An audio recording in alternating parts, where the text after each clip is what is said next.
What is up, YouTube? It's your boy, Yayo Kino, coming at you once again, you know what I'm saying? With the reaction, you know what I'm saying? Something slide, something slide, something slide. But Jimmy Butler got traded? Jimmy Butler got traded. That was their franchise. What happened? Let's see what's going on. And executives throughout the leagues of all the major American team sports, let me be very clear. Listen to me very carefully. We don't care. Fans do not care. If you have to work and a guy's difficult and as a result you expire because of that, okay, no fans care about you as long as the team is good.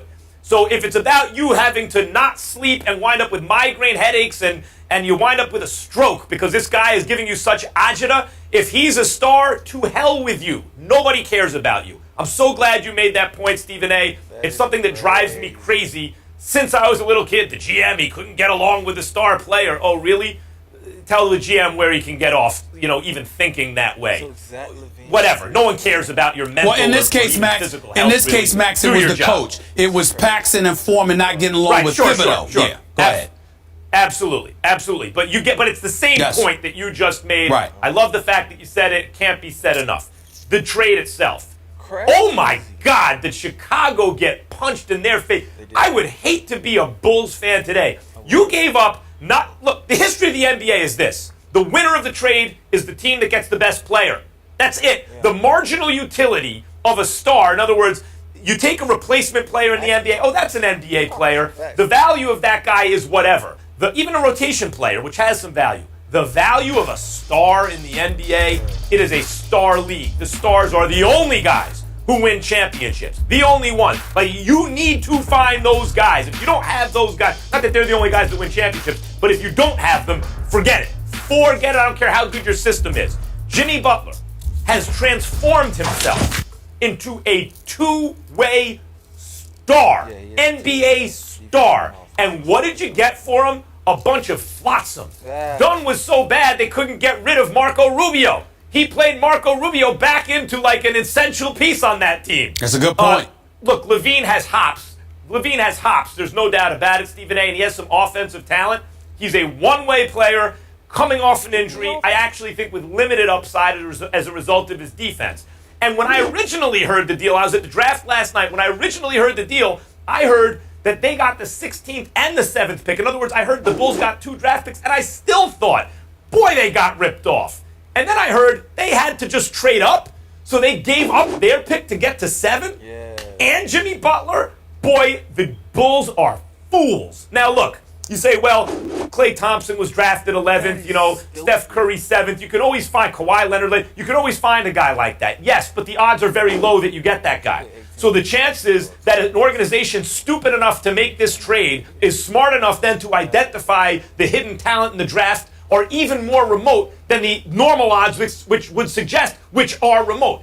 Add to that, Stephen A., that Jimmy Butler gets $17 million this upcoming year. I think then $18 million. You got him locked up for 2 more years. That's correct. The max contract's now $30 million something dollars. So you have Jimmy Butler, a legitimate two-way star player, good enough to be, say, the second best player on a championship team, who has Karl Anthony Towns, by the way.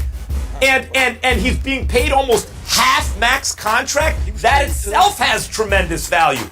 Tom Thibodeau just came off on Chicago. Well, if I was a Chicago sports fan right now, I'd be steaming mad. Couple of points, Max, before we end the segment that I feel I'd be remiss in neglecting. A, you have to remember, like I reported last week, they were talking to the Boston Celtics once Boston elected to trade from number 1 to number 3, Jen, up to the down to the number 3 slot. Boston willing to give up 2 first-round picks. Chicago passed on that and elected to make the deal with Minnesota. Let's make sure we remember that, because that's been reported, okay? Why do you think? Well, because it wasn't smart. That's why it wasn't smart on the part of the Chicago Bulls. That's number 1. Number 2, and more importantly, to juxtapose the position between Thibodeau with Gar Forman and John Paxson. Let's think about Mark Jackson, who should be a coach. He's our colleague here at ESPN and ABC, doing a great job. Should absolutely positively be a head coach in the NBA right now. I've always been opposed to Joe Lacob getting rid of Mark Jackson, which everybody and their grandma knows. But here's the difference between what Golden State did and what Chicago did. Golden State said, okay, there may be relationship issues here. He may work somewhere else, but we think his time up, his time here has expired, as in Mark Jackson. So what do?